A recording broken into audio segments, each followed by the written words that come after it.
వ్యక్తిగత ప్రార్థన అంశములు. దేవుని మూలముగా పుట్టినవాడు తన్ను భద్రము చేసుకునను గనక దుష్టుడు వాణ్ణి ముట్టడు. 1 యోహాను 5:18. వ్యక్తికి బలమైన కాపుదల సంరక్షణ కొరకు వాక్యము ప్రార్థనలో ఎదుగుతూ పరిశుద్ధముగాను ఆత్మీయ ఉజ్జీవంతో జీవించుటకు,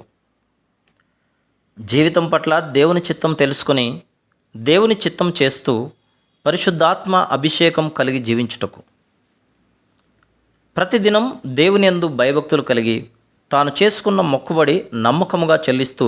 సాక్షిగా జీవించుటకు, జీవితం పట్ల దేవుని యొక్క ప్రతి వాగ్దానము నెరవేర్చబడుటకు, జీవితం ద్వారా దేవుని మహిమను లోకమంతా ప్రజ్వలింపజేయుటకు, మంచి ఆరోగ్యం, ఉన్నతమైన చదువు, ఉద్యోగం మరియు వివాహం దేవుని చిత్తములో నెరవేర్చబడుటకు, ఆత్మీయంగాను ఆర్థికంగాను ప్రతి అవసరత తీర్చబడుచు దీవించబడి అనేకులకు దీవెనకరంగా ఉండుటకు, వ్యక్తి చేస్తున్న ప్రతి పని దగ్గర భయముతో తన ప్రవర్తనను కాపాడుకుంటూ జీవించుటకు, దేవునితో సహవాసం మరియు నమ్మకముగా జీవించుటకు, శత్రువు దాడి నుండి వ్యక్తిగత బలహీనతల నుండి జయము పొంది దేవుని కొరకు నిలకడగా ఉండుటకు, కుటుంబంలో ఆశీర్వాదకరంగా జీవించుటకు, దేవుని సేవకుల ఎడల నమ్మకంగా జీవించుటకు, వ్యక్తి లోకములో పడిపోకుండా క్రీస్తు వైపు చూచుతూ సాధారణమైన విశ్వాస జీవితం గడుపుతూ క్రీస్తు మాదిరిని చూపిస్తూ మరణం వరకు నమ్మకముగా జీవించుటకు, సమయమందును అసమయమందును అనేకులకు స్వార్థ ప్రకటిస్తూ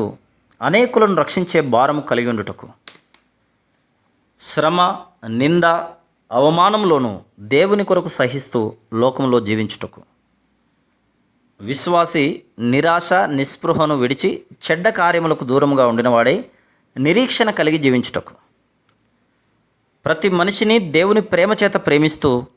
సాధ్యమైనంత మట్టుకు సహాయం చేస్తూ క్రీస్తు మనస్సు కలిగి జీవించుటకు, శోధనను జయించి పరుగు పందెములో సిలువను మోస్తూ గురి యొద్దకు పరిగెత్తుచు మాదిరిగా జీవించుటకు, ప్రతి పాపమునకు చనిపోయి క్రీస్తు లక్షణమును కలిగి జీవించుటకు, ప్రతి వ్యక్తి సంఘములో ఒక ప్రముఖమైన ఆయుధం వలె జీవం కలిగి నిలకడగా జీవించుటకు, ప్రతి దినము పునరుద్ధాన శక్తి పొందుతూ రాకడ కొరకు సిద్ధపడుటకు. Praise the lord.